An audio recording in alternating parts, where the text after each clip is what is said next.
Hare Rama, Rama Rama, Hare Hare Krishna, Hare Krishna, Krishna Krishna, Hare Hare, Hare Rama, Hare Rama, Rama Rama, Hare Hare. Hare Krishna, Krishna Krishna, Hare Hare, Hare Rama, Hare Rama, Rama Rama, Hare Krishna, Hare Krishna, Krishna Krishna, Hare Hare, Hare Rama, Hare Rama, Rama Rama, Hare Hare, Hare Krishna, Hare Krishna, Krishna Krishna, Hare Hare, Hare Rama, Hare Rama, Rama Rama, Hare Hare, Hare Krishna, Hare Krishna, Krishna Krishna, Hare Hare, Hare Rama, Hare Rama, Rama Rama, Hare Hare,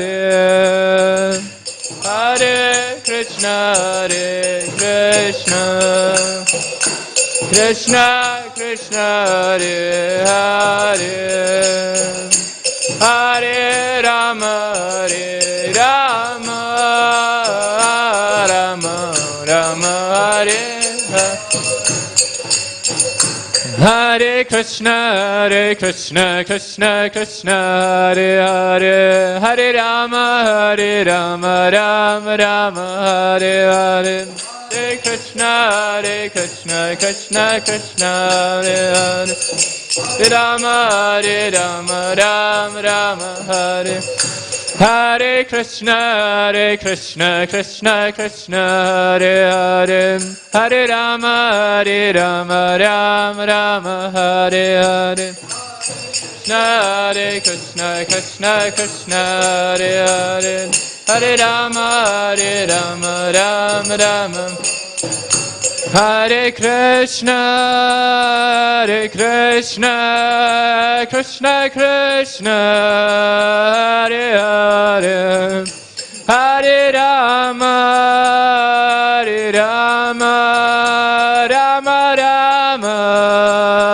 Hare Hare, Krishna, Hare Krishna, Krishna Krishna, Hare Hare, Hare Rama, Hare Rama, Rama Rama, Hare Hare, Jaya Radha Gopinata, Radha Gopinata, Shri Radha, Radha Gopinata, Radha Gopinata, Shri Prabhupada, Prabhupada, Prabhupada, Jaya Jaya Prabhupada, Jaya Prabhupada, Prabhupada, Prabhupada, Jaya Jaya Prabhupada. Sham Vishnupad Param Savraj Kachara Shtattara Shatis Tvangre Sabhacharinda Bhaktiranta Swami Srila Prabhupada Ki Jai Grantara Chima Bhagavatam Ki Jai Nitya Guru Premanande Hari Hari Bol.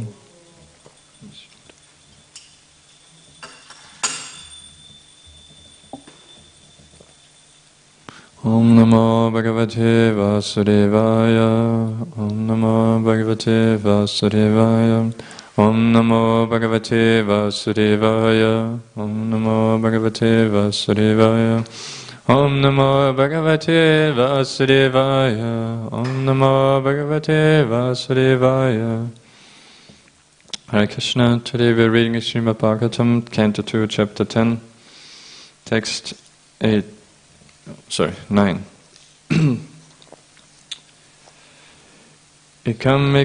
Ikattara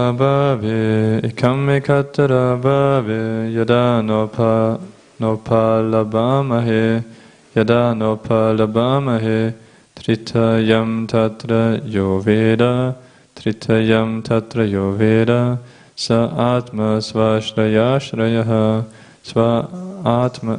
sa atma svashrayashrayaha Ikamme kattara bhave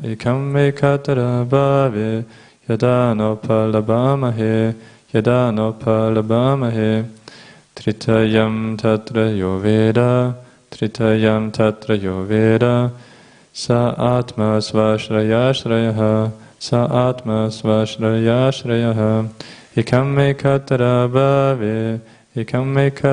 bhave yada nopalabamahe yada nopalabamahe tritayam tatra yoveda tritayam tatra yoveda sa atma svashrayashrayaha sa atma svashrayashrayaha ekam one ekattara another abhave in the absence of yada because na does not upalabamahe perceptible tritayam in 3 stages tatra there yaha the one veda who knows saha he atma the supersoul sva own Ashraya, shelter. Ashrayaha, of the shelter. Translation of Prabhupada by His Divine Grace of Acharya Bhaktivedanta Swami Srila Prabhupada Ki Jai. Translation. All 3 of the above-mentioned stages of different living entities are interdependent. In the absence of one, another is not understood. But the Supreme Being who sees every one of them as the shelter of the shelter is independent of all. And therefore he is the supreme shelter. Purport. There are innumerable living entities, one dependent on the other, in the relationship of the controlled and the controller. But without a medium of perception, no one can know or understand who is the controlled and who is the controller. For example, the sun controls the power of our vision. We can see the sun because the sun has its body, and the sunlight is useful only because we have eyes. Without our having eyes, the sunlight is useless, and without sunlight, the eyes are useless. Thus they are interdependent, and none of them is independent. Therefore the natural question arises concerning who made them interdependent. The one who has made such a relationship of interdependence must be ultimately completely independent. As stated in the beginning of the Srimad Bhagavatam, the ultimate source of all interdependent objectives is the complete independent subject. This ultimate source of all interdependence is the supreme truth, or Paramatma, the Supersoul, who is not dependent on anything else. He is Svashrayashrayaha. He is only dependent on his self, and thus he is the supreme shelter of everything. Although Paramatma and Brahman are subordinate to Bhagavan, because Bhagavan is Purushottama, or the super person, he is the source of the Supersoul also. In the Bhagavad Gita 15:18, Lord Krishna says that he is the Purushottama and the source of everything. And thus it is concluded that Sri Krishna is the ultimate source and shelter of all entities, including the Supersoul and Supreme Brahman. Even accepting that there is no difference between the Supersoul and the individual soul is dependent on the Supersoul for being liberated from the illusion of material energy. So I repeat that. Even accepting that there is no difference between the Supersoul and the individual soul is dependent on the Supersoul for being liberated from the illusion of material energy. The individual is under the clutches of illusory energy, and therefore, although qualitatively one with the Supersoul, he is under the illusion of identifying himself with matter. And to get out of this illusory conception of factual life, the individual soul has to depend on the Supersoul to be recognized as one with him. In that sense also the Supersoul is the supreme shelter, and there is no doubt about it. The individual living entity, the Jiva, is always dependent on the Supersoul, Paramatma, because the individual soul forgets his spiritual identity, whereas the Supersoul, Paramatma, does not forget his transcendental position. In the Bhagavad Gita, these separate positions of the Jiva Atma and the Paramatma are specifically mentioned. In the 4th chapter, Arjuna, the Jiva soul, is represented as forgetful of his many previous births, but the Lord, the Super Soul, is not forgetful. The Lord even remembers when he taught the Bhagavad Gita to the sun god some billions of years before. The Lord can remember such millions and billions of years as stated in the Bhagavad Gita 7.26 as follows. Idaham samatitani vartamanani charjuna pavishyani chabhutani mam tevedana kashtana. The Lord in his eternal blissful body of knowledge is fully aware of all that happened in the past, that which is going on at the present, and also what will happen in the future. But in spite of his being the shelter of both the Paramatma and the Brahman, persons with a poor fund of knowledge are unable to understand him as he is.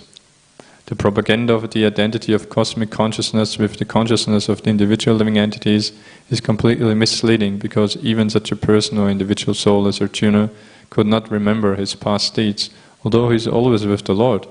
And what can the tiny ordinary man falsely claiming to be one with the cosmic consciousness know about his past, present and future? Om Kyanatimirandasya Kirananjana Shilakaya Chakshurun Militam Yena Tasma Shri Gurave Namah Shri Chaitanya Manobhishtam Stapitam Yena Bhutale Svayam Rupa Kadamayam Dadate Swapadantikam Vandeham Shri Guru Shri Uta Parakalam Shri Gurun Vaishnavamsha Shri Rupam Sakarashatam Sahakana Raghunatan Vitam Tam Sajivam Sadvetam Savadutam Parichana Saitam Krishna Chaitanya Devam Shri Radha Krishna Padan Sahagana Lalita Shri Vishakhan Vitamshta. He Krishna Karuna Sindhu Dina Bandha Jagatpate Kopesha Kopika Kanta Radha Kanta Namostate Tapta Kanchana Gaurange Radhe Vrindavaneshwari Rishabhana Sutereve Pranamame Hare Priya Vancha Kalpatarubhashcha Kripa Sindhubhe Vacha Patitanam Pavanebhyo Vaishnavebhyo Namo Namaha. Jai Shri Krishna Chaitanya Prabhu Nityananda Shri Advaita Gadadhara Shivasari Gaura Bhaktivinoda. Hare Krishna Krishna Krishna Hare Hare Hare Rama Rama Rama Hare Hare. Hare Krishna. Welcome to Srimad Bhagavatam class. So we are discussing the last chapter of the 2nd canto. Srimad Bhagavatam, the answer to all questions. And so we heard about, it starts the first verse, we know, starts a famous verse describing the 10 topics of a Mahapurana, which Srimad Bhagavatam is. It is the greatest of all Puranas. It's the Amala Purana.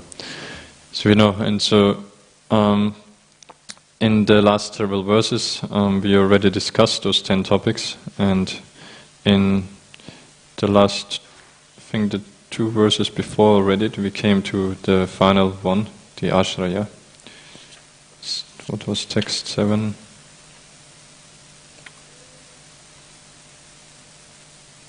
Yeah, so in text 7, first time we heard Ashraya, which is the 10th topic, as we know. It's called Summum Bonum, which means that all the other topics that we hear in Srimad Bhagavatam, such as Saga, Visaga, etc., that they all of them depend on one other topic, on Ashraya, which means the shelter. And that is obviously Krishna, because Krishna, he is the Summum Bonum, which means everything comes from him, and thus everything begins and ends in him. So he's the source of everything, and he's the shelter of everything. And we heard that already in text 7 also about Nirodha, for example, the dissolution.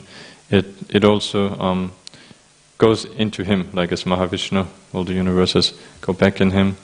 And Krishna is the Ashraya, and we heard yesterday starting then about I'll just quickly read again the translation, because it's continuing the topic today of this interdependence of the living beings. So in text 8 we heard The individual person possessing different instruments of senses is called the adhyatmic person, and the individual controlling deity of the senses is called adhidaivic. The embodiment sin on the eyeballs is called the adhibodhic person. So, we know those three things. Many times we hear of them in terms of the three kleshas, the three miseries of how we get misery in the material world. Adhyatmic, adhidaivic, and adhibodhic. In term, that's if it refers to how, like adhidaivic refers to the controlling demigods of nature, and how they, natural disturbances, how we suffer from those, and adhyatmic refers to our self. Atma can refer to body, mind, or soul, so it refers to how our mind gives us constantly trouble, and our own body as well, and then adhibodhic to other embodied living beings. But in terms of it's described somewhere in third canto. I can't remember exactly about. It's also those, like, that's how we hear it here as well. It describes also how I forgot, unfortunately, exactly, but in terms of how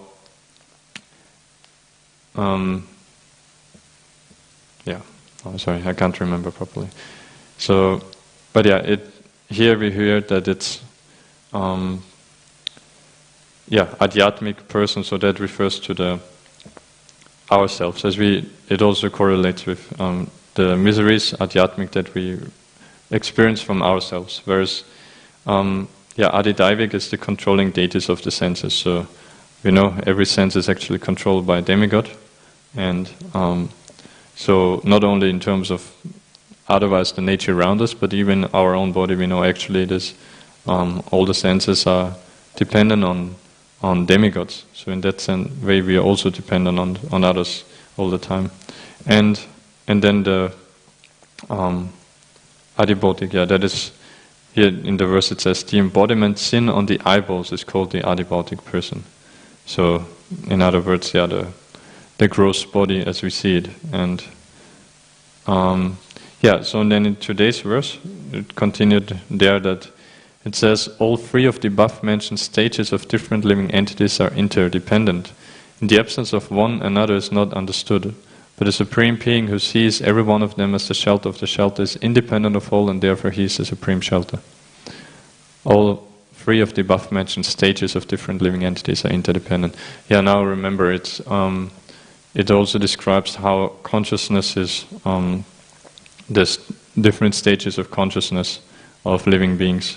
Namely, as adhibodhic being the lowest one, where you only perceive and act according to the gross matter that you see, and whereas adhyatmic is on the mental level, and adhidaivic is Prabhupada describes in one purport there that acting as like the demigods do. So in that way it connects with that as servants of the Lord. Knowing oneself in the real position as a servant of the Lord.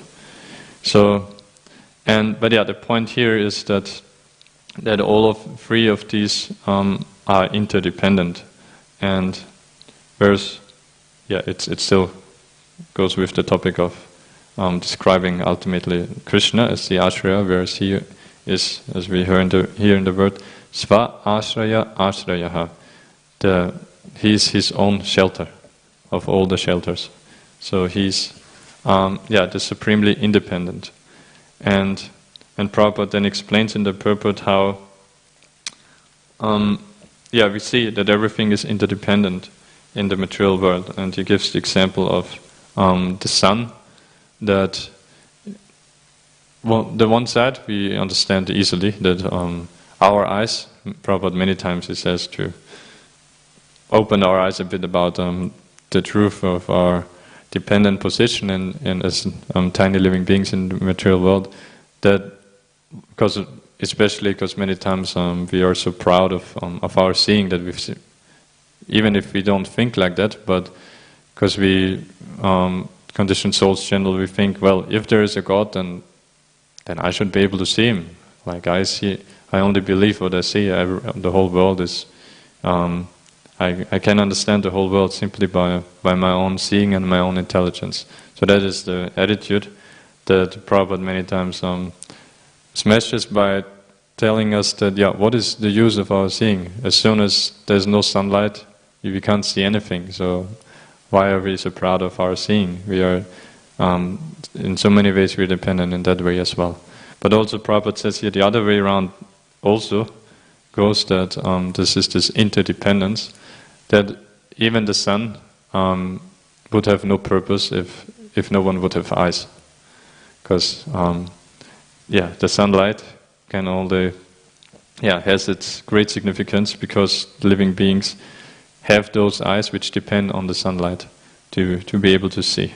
So seeing can only happen if there's eyes, living beings with eyes, and if there's sunlight. So both. That is this interdependence, that one has no use without the other. And what Prabhupada then makes the point that if one is intelligent, then one should understand that if there's all those interdependencies in this material world, then where do they come from? Like it cannot randomly just happen like that. If those theories that everything will randomly evolve, how can it be? If one thing depends on the other, right from the start, and how can it just randomly evolve? It cannot be. There has to be someone who is not dependent on any of that and who creates this interdependence. And so, and that is to be a person who has, greater intelligence than all of existence which is there. So, this shows there must be a Supreme Personality of Godhead who is completely independent of that. Who is, in other words, independent means he depends only on himself. Svashra yashrayaha, as we hear in this verse. And then Prabhupada further goes on that also those three different stages of realization of the Absolute Truth, or the three features of the Absolute Truth, as we hear already in the beginning of Bhagavatam, in the second chapter, I think 1 to 11, I think, where Sutta Goswami explains to the sages of Naimisharanya, Vadanti tat tattva vedas tattvam yajnanam advayam brahmate paramatmete bhagavaniti shaptate, that tattva vedas, those who know tattva, who know factual truth, Vadanti, they say that this non-dual substance, the Absolute Truth, which is non-dual, because we know material world is full of dualities, but the Absolute Truth, there's no dualities. It's all absolute, spirit, eternal, and everything. So this non-dual substance is called Brahman, Paramatma, and Bhagavan. And so we know that as Krishna, and Prabhupada explains in the purport, Krishna himself explains in Bhagavad Gita that both Brahman and Paramatma depend on him. He's the source of both. With Brahman, he explains, I think, the 14th chapter, Brahmano hi pratishtaham, that this Brahman is situated on myself, and Paramatma I think in 15th chapter, which Prabhupada refers to here as well, where he explains about the Supersoul. Quite many verses, but in one verse specifically, where he literally tells that he is, describes the Supersoul. Namely, Upatrashtana Manta Cha Bharta Bhokta Maheshwaraha Tihesmin.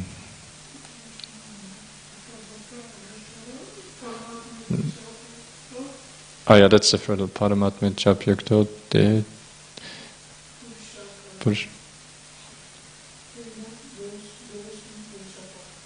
Teosmin Purushapara, So the transcendental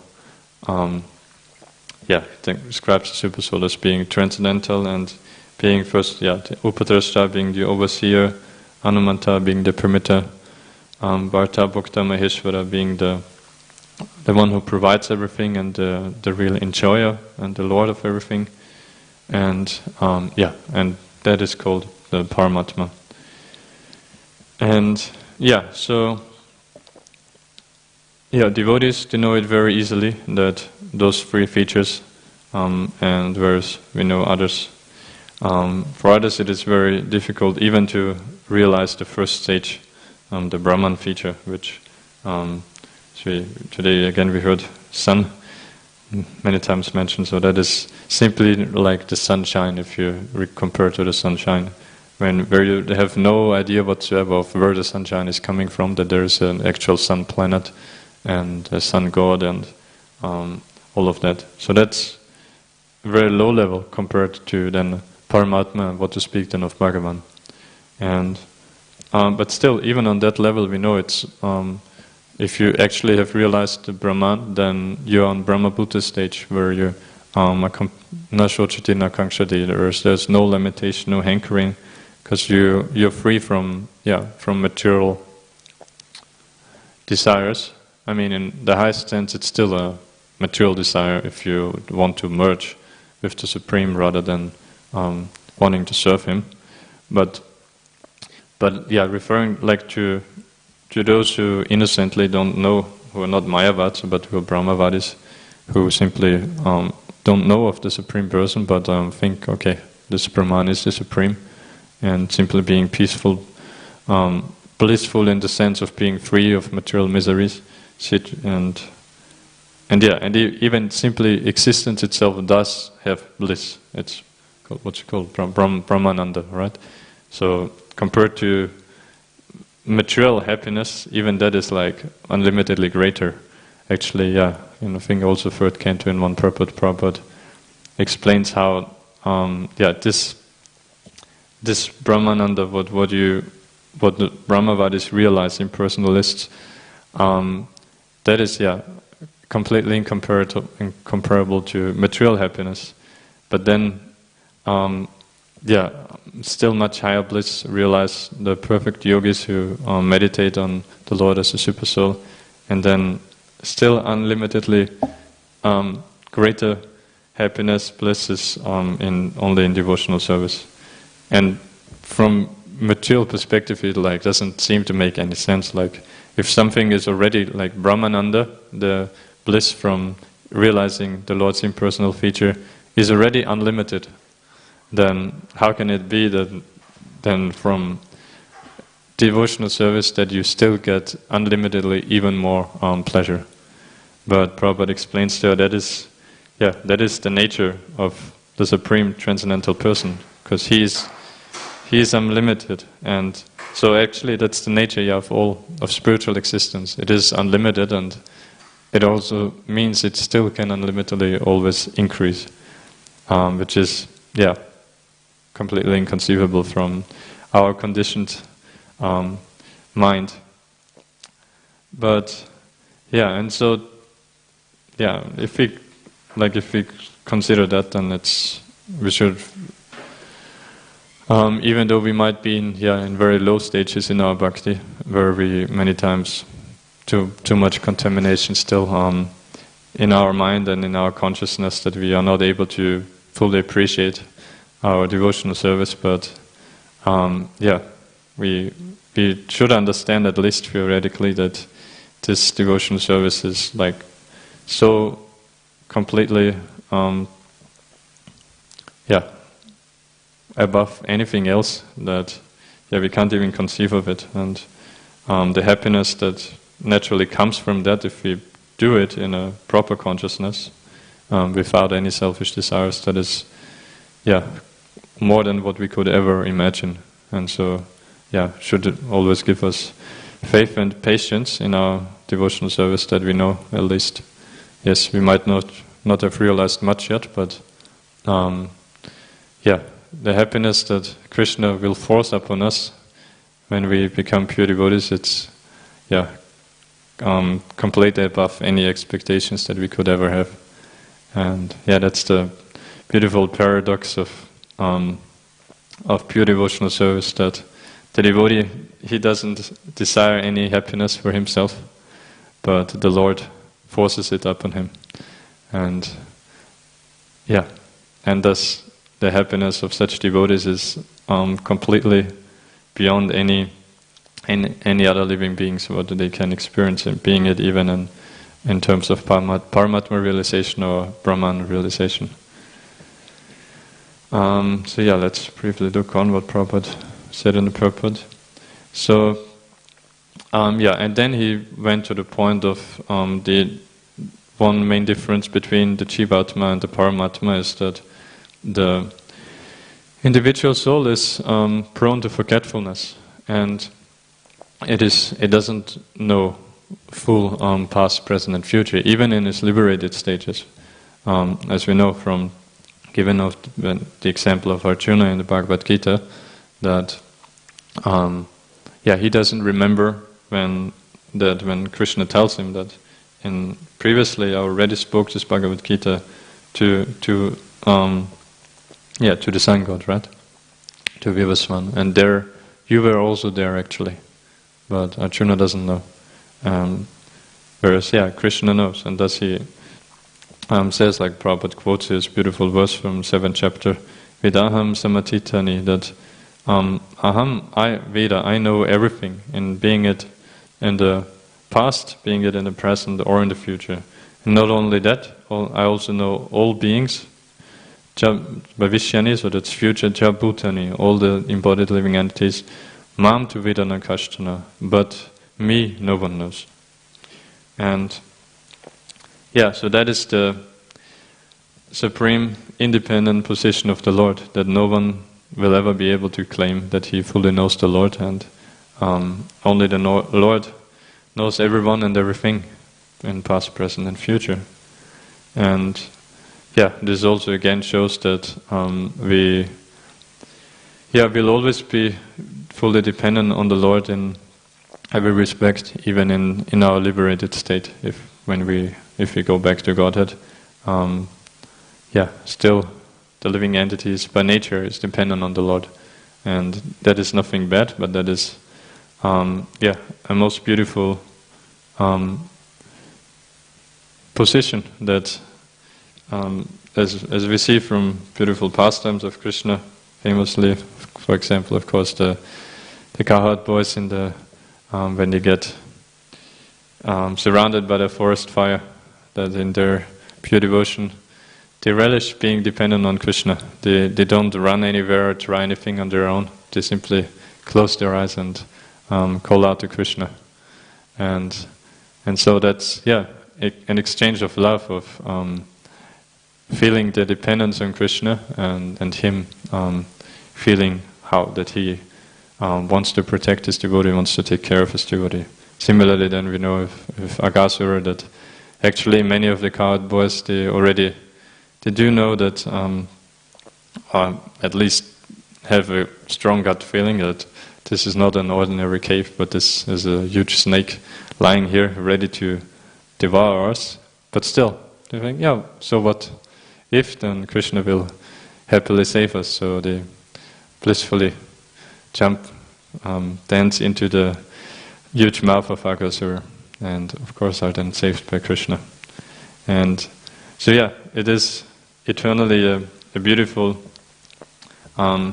position of us to be dependent on the Lord, and so also in terms of knowledge, we are always dependent on the Lord, as we and even in the liberated stage, and what to speak of in the conditioned stage where we know we are dependent on Him as a super soul, even for everything that we do with our.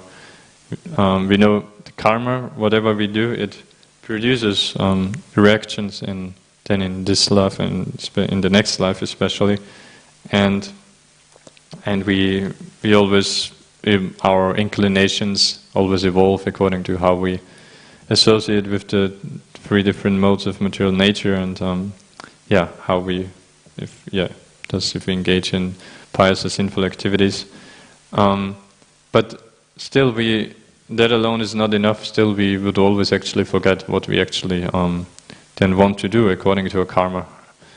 We always depend on the super soul to give us the remembrance of what we meant to experience in this material world.